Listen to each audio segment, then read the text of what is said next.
Have you ever been the most qualified person in the room, yet somehow made to feel like a relic? I remember the exact moment it happened to me. The air in the boardroom was thick with that new boss smell, a mix of expensive cologne and unearned authority. He listened to my warnings about the company's core systems, the ones I had spent a decade perfecting. And then he smiled. "Dr. Reed," he said, "this company needs to be a speedboat, not a museum." In that one sentence, he dismissed my entire career. He had no idea the museum he scoffed at was the only thing keeping his speedboat from sinking. So if you're watching this right now, maybe in your car, maybe on your lunch break, just tell me one thing. Where are you listening from? Drop your city or country in the comments.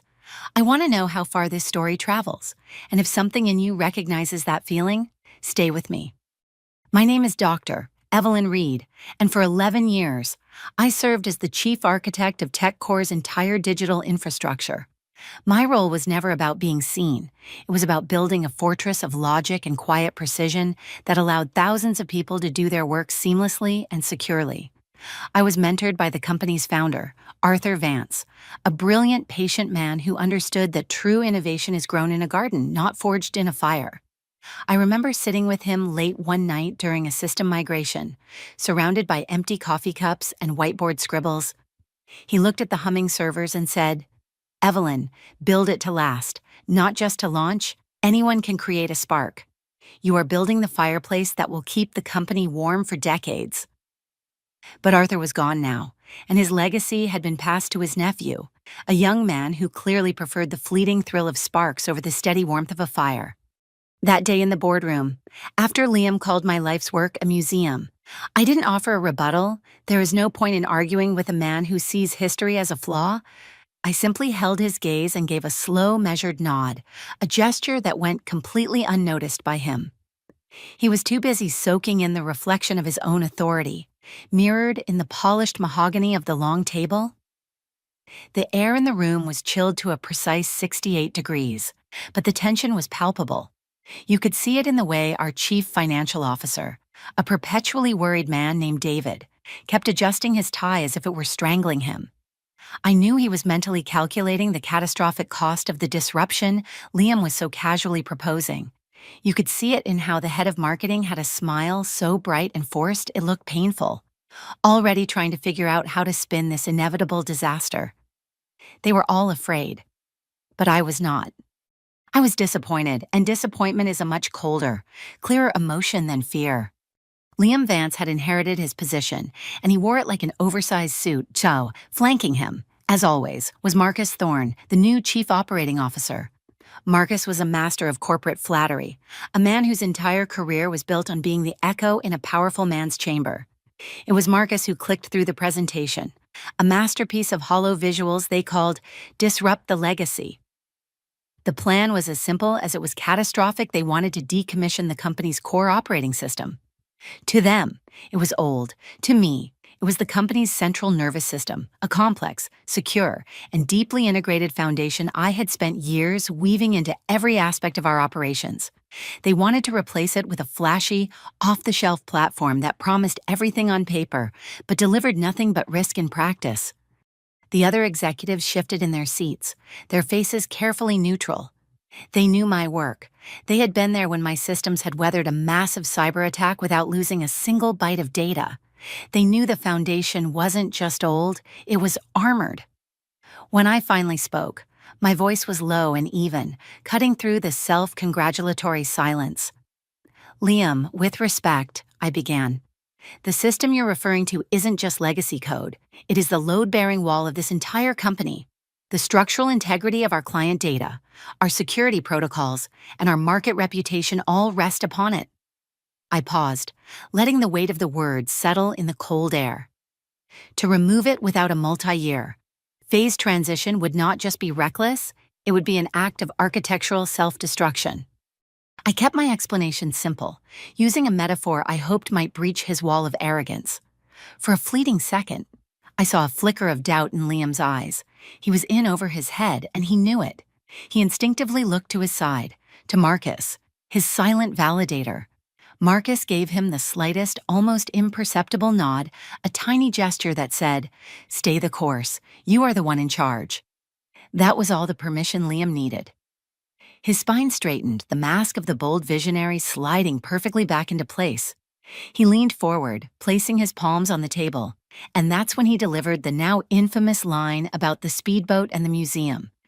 A few of the younger executives, eager to align with the new power, offered a scattered, nervous round of applause. The veterans, the ones who had been with Arthur, suddenly found their notepads intensely fascinating, their pens scratching silently against paper. I didn't look away from Liam. I held his gaze for a moment longer than was comfortable, a silent acknowledgement of the monumental error being enshrined into company policy. I felt a familiar, cold resolve settle deep in my chest, a feeling that was not anger, but a profound and absolute certainty. He had just set a course for a shipwreck, and he was celebrating the wind in his sails. He didn't know it yet, but the ship he was so eager to command had been built with a black box, and it recorded everything. And the next recording in that black box began almost immediately, in the days following that boardroom meeting. A quiet, corrosive chill settled over my professional life. It was a Cold War fought in the silent, brutal language of corporate politics. Meeting invitations that once required my presence were now sent to Marcus. My project update emails, once catalysts for vibrant discussion, were now met with brief, sterile replies, often with Liam suddenly included on the thread. It was a classic strategy of isolation, designed to make a person feel like a ghost in their own office long before the official exorcism. They were methodically erasing my presence, hoping I would grow so frustrated that I would simply fade away. The summons, when it came, was not a formal calendar appointment but a casual message from Marcus's assistant on a late Thursday afternoon. "Marcus would like a quick word in his office when you have a moment." I recognized the feigned nonchalance for what it was, the deepest insult of all. I took a slow, deliberate breath, closed the complex architectural diagram I was reviewing, and walked towards his office on the executive floor. That walk felt different. The respectful nods from junior engineers now seemed tinged with pity. They knew. In an office, the truth always travels faster than official announcements. Marcus's office was a shrine to minimalist design, all glass, chrome, and shades of gray, without a single personal item in sight. It was a space that said nothing because the man himself stood for nothing. Liam was already there, perched not in a chair but on the edge of the wide windowsill, his back mostly to the room as he stared out at the sprawling city below. He was playing the part of the detached visionary, too consumed with the future to be bothered with the unpleasantries of the present. He did not turn around when I entered. I remained standing as Marcus gestured vaguely toward a chair I had no intention of taking. He began with a series of empty pleasantries before arriving at his point, his voice smooth and rehearsed. "Evelyn," he started, "as you know, Liam and I are focused on recalibrating our strategic leadership for the next phase of growth. We're building a team that is more agile." He let the word hang in the air like a toxin, and in that context, we've determined that your role, while incredibly valuable to the company's past, is no longer a strategic fit for our future. He slid a generic folder across the polished surface of his desk. "We feel the company needs leadership with more cognitive flexibility." There it was, the meaningless, condescending jargon meant to obscure a simple act of professional violence. I did not look at the folder. I kept my eyes fixed on Marcus, my posture unwavering. I could feel Liam's stillness at the window, a silent, cowardly spectator to his own decree. I did not raise my voice or argue. I simply asked a quiet, pointed question. "Is this decision based on a performance review?" Marcus. His smooth demeanor faltered for just a fraction of a second. We both knew I had never received anything but exemplary reviews in 11 years. "This isn't about performance," he recovered quickly. "It's about vision, a new vision." That was all the confirmation I required. I gave a single, final nod. "I understand."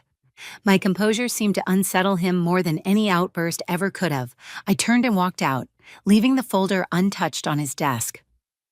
The journey back to my office was a blur of averted gazes and the sudden, intense focus of my colleagues on their computer screens. An hour later, a human resources representative arrived with a sterile cardboard box. Packing up 11 years of my life felt surreal. The industry awards, the framed photos from late-night product launches, the worn-out coffee mug that had seen me through countless crises, all of it became a collection of artifacts from a career they had just declared obsolete. My lead engineer, Jenna, a brilliant woman I had hired straight out of university, came to help me carry my things to the elevator. The silence between us was heavy with everything that could not be said. As the elevator doors slid shut, enclosing us in our own small private space, she pressed a folded note into my palm, her eyes filled with a frustrated fire. "This is wrong, Evelyn," she whispered. I didn't open the note until I was sitting in my car in the parking garage, the engine off, the quiet hum of the building's ventilation system my only company. It had just 5 words written on it. "They don't know what they've done." I folded the note carefully and placed it in my pocket. She was only half right. They didn't know what they had done. But I did, and I knew exactly what the contract, sleeping silently in my personal files, was about to do next. For the first week, I did nothing. I did not check the tech news forums for whispers of TechCore's instability, nor did I call former colleagues to gauge the internal panic. I spent my time in my garden, my hands buried in the cool, dark earth, methodically pulling weeds from around my heirloom tomato plants. There is a profound clarity in gardening, a satisfaction that comes from nurturing something that grows according to logic and natural law. It was the perfect antidote to the manufactured chaos I had just left behind. The silence from my end was a strategic decision. An ecosystem in distress will always reveal its weaknesses if you simply have the patience to watch. The first signs of that distress arrived in short, cryptic messages from Jenna. The first one came on a Tuesday morning. "It's as bad as you thought. No one knows where anything is." I didn't reply. The second message landed 2 days later, and it was far more alarming. "Marcus is forcing the tech team to merge the client and legacy databases. He's calling it synergistic efficiency and wants it done by the end of the quarter." I put my phone down and stared at the intricate pattern of veins on a single leaf.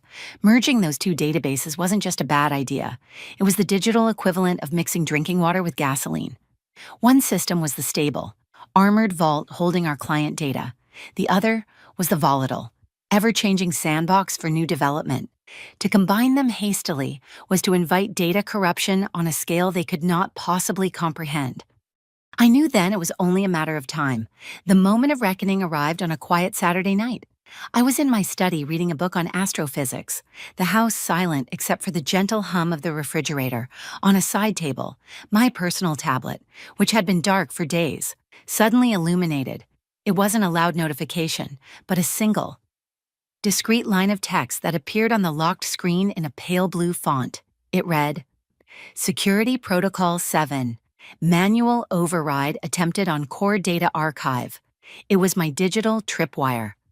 A silent alarm connected to the very heart of the system, a back-channel protocol known only to me and the company's late founder.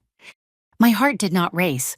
My breathing remained even as I picked up the tablet, my fingers moving through the secure login procedure out of pure muscle memory. I was not a hacker breaking into a system. I was the architect using the master key to a house I had built. The logs appeared instantly, a pristine and unalterable stream of data. I could see the user identification of the administrative account making the attempt. It was a high-level account, one I had created for emergency use only. They were using a sledgehammer to perform surgery.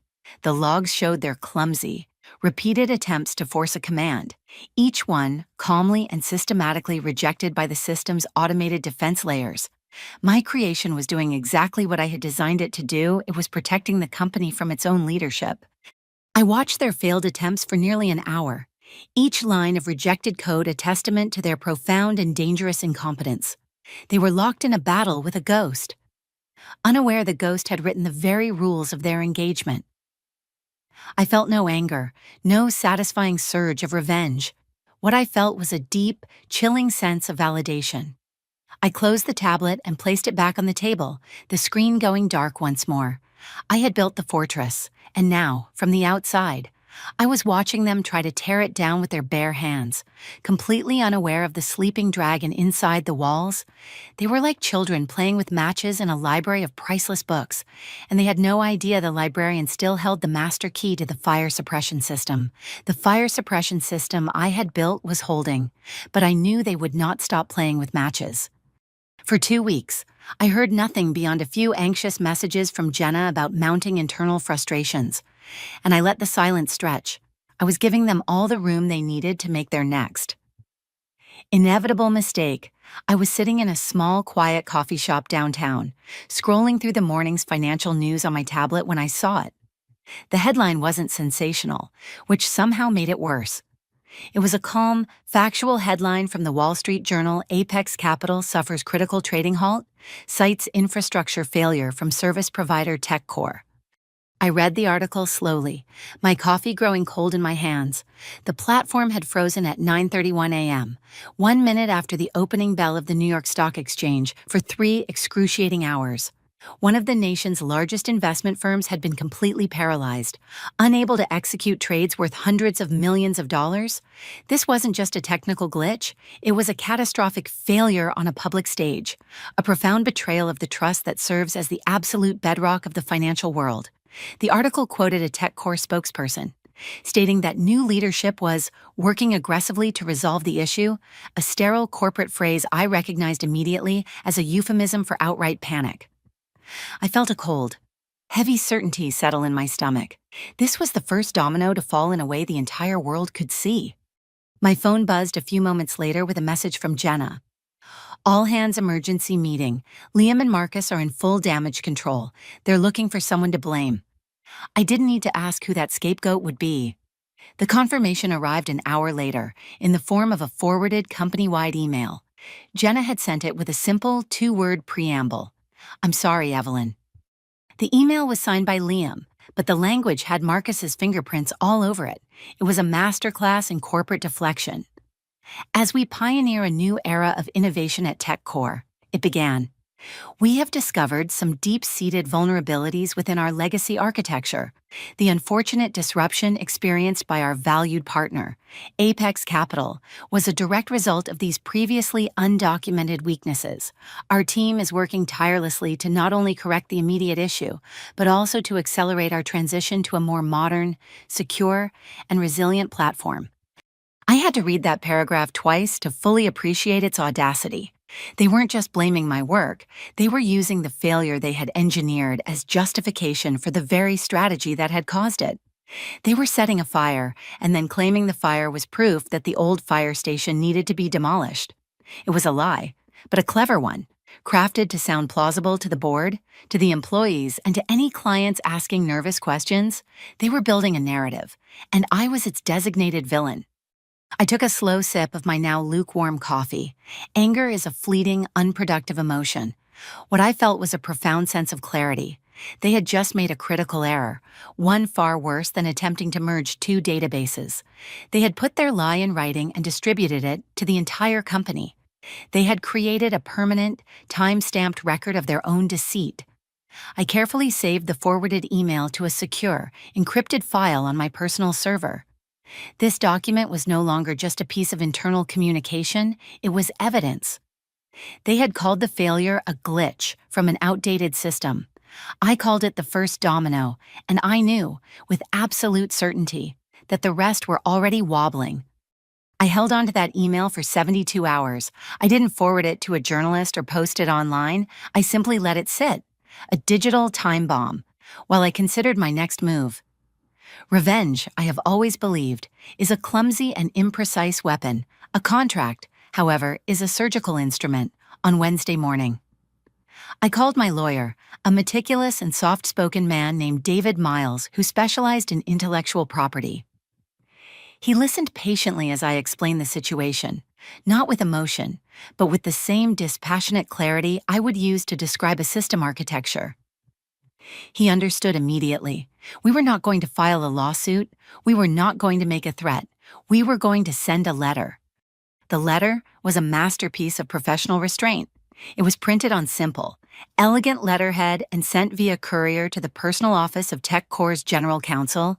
It did not mention the public failure of Apex Capital. It did not mention the defamatory email. It did not accuse anyone of wrongdoing. It simply and politely served as a formal notice for review of licensing agreements.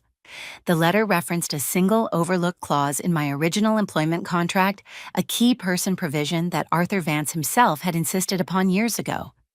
The clause stated that in the event of my involuntary termination, all licensing agreements for the intellectual property held in my name would be subject to immediate review and renegotiation, at my sole discretion. It was a quiet procedural move, but I knew it would land inside their legal department with the force of a tectonic shock. The letter was delivered on Thursday. Thursday passed in silence. Most of Friday passed in silence. I spent the day at the botanical gardens, sketching the complex patterns of orchid petals, enjoying the warm afternoon sun. I knew they would be scrambling, digging through digital archives, their lawyers billing the company hundreds of dollars an hour to decipher the contractual web they had so arrogantly ignored. The panic, I knew, would peak when the markets closed and the weekend began. The call came at 10:17 p.m. on Friday night. It was an unknown number with a New York area code. I let it ring 3 times before answering. "This is Evelyn Reed." There was a brief pause on the other end, then a man's voice, strained and heavy with forced composure. "Dr. Reed, this is Howard Friedman, General Counsel for Tech Core. I do apologize for the late hour." His voice was smooth, but I could hear the frayed edges of a day spent in crisis. "I'm calling about the letter your attorney sent. We believe there may have been a potential misunderstanding regarding the terms of your separation agreement." I remained silent, letting him fill the uncomfortable space. "It's a small matter of clarification, really," he continued, the false nonchalance in his voice almost painful to hear. "The intellectual property you developed while an employee? Our records here are a little unclear.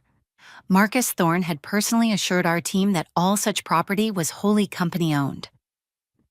And there it was, the first crack in their fortress. The admission that their own legal department had been misled by the executive suite. They weren't a unified front, they were a dysfunctional house of cards. And the first gust of wind had arrived. I let his confession hang in the air for a long moment. When I finally spoke, my voice was calm and measured. "There is no misunderstanding, Howard," I said, using his first name to gently dismantle the wall of corporate formality. "There is only a contract." He started to speak again, to offer solutions or schedule meetings, but I cut him off softly. "I suggest you read that contract again, every line, and I suggest you do it before the markets open on Monday." I ended the call before he could reply, leaving him with nothing but a dial tone and the weight of the 2 days that stood between his company and a complete operational shutdown. The weekend that followed felt like the calm, heavy air before a thunderstorm. I knew their lawyers were working frantically. That panic was likely ricocheting through the executive suites. Their next move came on Saturday afternoon, not from their terrified general counsel, but from Marcus Thorne himself. He requested an in-person meeting at a quiet, upscale cafe downtown, a neutral space chosen to project a sense of casual problem-solving. To strip the situation of its immense gravity, it was a transparent, almost pathetic, attempt to regain control of the narrative. He was already there when I arrived, sitting at a small marble table with 2 cappuccinos already served, as if this were a friendly chat between colleagues. He was dressed in an expensive cashmere sweater, the picture of relaxed authority, but I noticed the restless tapping of his fingers against his ceramic cup. He greeted me with a polished smile. "Evelyn," he began, his tone dripping with false magnanimity, "I'm glad we could do this. Liam and I have been talking, and we both agree that your departure was handled hastily. There were misunderstandings on both sides." I simply listened, my hands resting calmly in my lap as he laid out his proposal like a grand gesture of charity. He explained that, as a sign of goodwill, they were prepared to offer me a generous short-term consulting contract to help his new team navigate the complexities of the legacy systems. The fee he quoted was barely a fraction of my former salary, and a laughable insult compared to the value of the intellectual property they were about to lose. He was offering to pay me a pittance to teach them how to hotwire the car they had just stolen from me. He finished his pitch and leaned back, a self-satisfied look on his face, as if he had just solved an unfortunate but minor inconvenience. He truly believed he was in the position of power, that he was extending an olive branch to a disgruntled former employee. He didn't understand that he wasn't making an offer, he was making a plea. I let the silence hang between us for a long moment. Then I took a slow, deliberate sip of my tea. "The bridge isn't burning, Marcus," I said, my voice quiet but firm, cutting through his manufactured confidence. He blinked, confused. "I'm not looking for a way back into the company." I placed my cup back on its saucer with a soft click. "You have fundamentally misunderstood the situation. You are currently in possession of property that does not belong to you, and your legal right to use it expires in approximately 36 hours. This isn't a negotiation about my employment." I met his gaze, letting the full weight of my next words land. "This is a negotiation about your company's survival and the toll for crossing that bridge you mentioned. It has just gone up, dramatically. I spent Sunday tending to my garden. On Monday morning, I was in my home office, wearing a comfortable sweatshirt, a warm cup of tea steaming beside my laptop. I watched the digital clock on my screen as it approached 9:00 a.m., the official start of the business day on the East Coast. I imagined the employees at TechCore settling at their desks, the low hum of conversation, the clicking of keyboards. I imagined Liam and Marcus striding into their offices, brimming with the unearned confidence of a weekend spent ignoring a coming storm. The clock ticked over to 9:00, then 9:01. I did nothing. My inaction was the only action required. At precisely 9:02 a.m., across the country, the entire digital infrastructure of TechCore simply stopped. It wasn't a chaotic, messy crash. There were no error messages, no sparks, no alarms. The system I had built was far too elegant for that.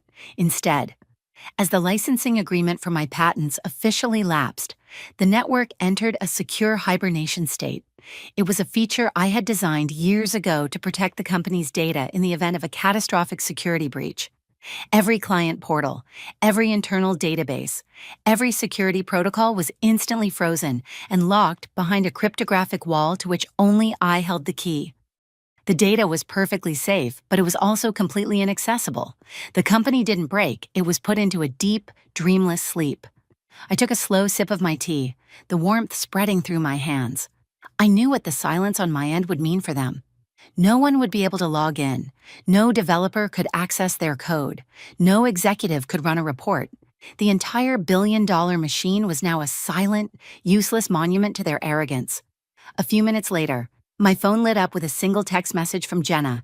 It contained only one word: stillness. The entire company was frozen in time, waiting for a command that only I could give. The stillness held for 4 hours. 4 hours in which a global, multi-billion-dollar company was reduced to an inert mass of dark screens and silent servers. I did not have to imagine the chaos unfolding within their walls. I could feel its frantic vibrations across the city. The summons did not come from a panicked lawyer or a humbled executive. It came as a direct formal call from the assistant to the chairwoman of the board of directors. Her message was simple and devoid of pleasantries. The board required my immediate presence. When I entered the executive boardroom, the atmosphere was thick with a cold, expensive silence. The long mahogany table was surrounded by the grim, anxious faces of the company's most powerful figures. At the far end, Liam and Marcus sat beside each other, but they were not a united front. They were two men trapped in a spotlight, their arrogance having completely evaporated, leaving behind only pale, drawn faces. Liam's jaw was clenched, and Marcus seemed to have physically shrunken in his chair. Liam started to speak as I approached, his voice thin.